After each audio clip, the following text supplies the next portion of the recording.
Shalom YouTube, it's your boy Micaiah aka the Hawkeye Hebrew coming at you with another video, and today I'm playing on a Stamina Warden sword and board bow, where a sword and board is our primary damage bar.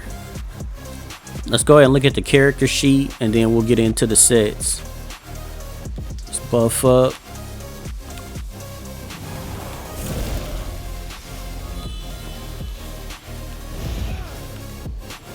So coming in, we have 13,000 magic, 30,000 health, 23,000 stamina. We have 1,200 mag recovery, 1,500 stam recovery.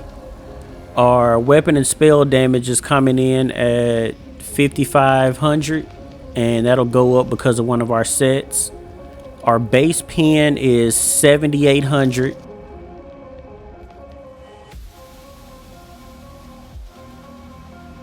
We have 14,000 unbuff resistance, and buff up again for that. 23,000 front bar resistance, and I think the back is the same. Well, 24 on the back, so not super heavy on resistance, but it works. 38 points in the health, 26 in the stam. I'm using the smoke bear hunch, but you could also use the Jewels of Misrule if you can afford this. If you have any sustain issues, drop the lover and go with the serpent for the extra recovery, but I've been sustaining just fine on this. So then as far as my character, I'm a red guard, and then I'm using basic tripod potions. I also keep some of these on deck too, so these are the two potions that I'm running, but primarily the tripod. So as far as the sets, we have Titanborn, and y'all know this is probably my favorite set in the game. I've been running it a lot lately, but I feel like I needed this because sword and board don't get the type of damage passives that dual wield or 2H get. So I feel like I needed this set to bump both my damage and my pen, and that's what I decided to do. So I have this front bar only. This set is giving us a lot of damage and a lot of pen. So when our health drop, this is where part of our burst is coming from. Then the second 5-piece set I'm using is Deadlands Assassin, and this is giving us a line of stam, 400 weapon and spell damage, and then when dealing damage to an enemy within 10 meters with the heavy, it says heavy, but you can medium weave this. You throw a cone of knives dealing physical damage. If the enemy hit has 50% less health, they take a bleed dot. Then we also have the double dot poisons on here, so we got a lot of hidden bursts that you wouldn't see in the gameplay kind of showing up. Back bar, I just got a regular bow of Torix pack powered. That's for the 2-piece of armor, and then powered for the healing. And I got the escapist poisons back there, so that's just if I get stuck on my back bar and I get immobilized or something, I can break free. As far as the monster set, we're using Selene's. This set is pretty awesome. Like there's some drawbacks to it, like it only hits one person. I wish it did AoE damage, but then with a 6-second cooldown, that would kind of be broken. So it only deals single target damage, but based on one of the skills we're using, you got a higher chance of landing this. And let me just show you, like, see if I can kind of buff the tooltip up. Yeah, this thing has a 10k tooltip, and you can use it every 6 seconds, which is crazy.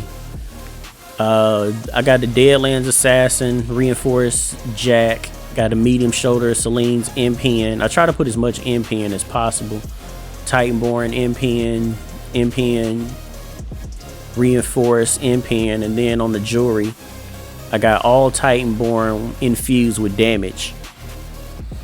I'm not running an execute on this build, so I feel like if I put a couple bloodthirsty pieces on, that would help me kind of burst. I think that would help with the burst a lot, actually. And I really don't need this much infused because of how high our base damage is. So I kind of want to try a couple pieces of bloodthirsty, maybe 2, but that'll be something I change in the future. As far as the skills, we got Deep Slash, and you can see the nice 7K tooltip on that. This thing it surprisingly hits really hard. I did not expect Deep Slash to hit so hard. We got the 8K tooltip. We got Bird of Prey. That's for immobilization removal, minor berserk speed. Living Trellis. This is one of our burst heals. Invasion. This is our main stun. Deals a decent amount of damage. Stuns the enemy for 4 seconds, and if you use it from the max range, you'll stun 50% longer. So if you catch somebody with no stam and you hit them with this, they're going to be on the ground for quite a long time. We got Cutting Dive. This is a spammable, and it applies bleed and sets the enemy off balance, which if you land a heavy attack on off balance enemies, you get more resources back, so that's cool too. And then for the ulti, we got Dawnbreaker. You could also use Northern Storm here. That was something I was contemplating.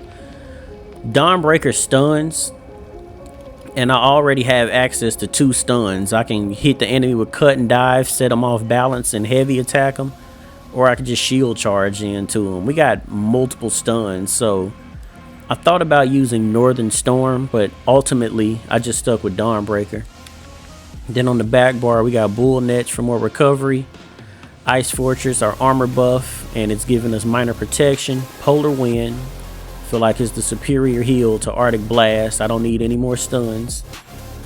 Resolving Vigor, Deep Fissure. This is another burst skill that we have, and it's giving us 9k more pen. And then I got the Healing Thicket on the back bar. As far as these skills, swap them around, whatever's more comfortable with you. If you want to put shocks, take your heal off the front bar and do shocks there, you definitely can. I kind of like having a heal on the front bar, so that's how I got my bar set up. It's probably weird having this back bar for some people, so just swap this out however you see fit as far as the skills.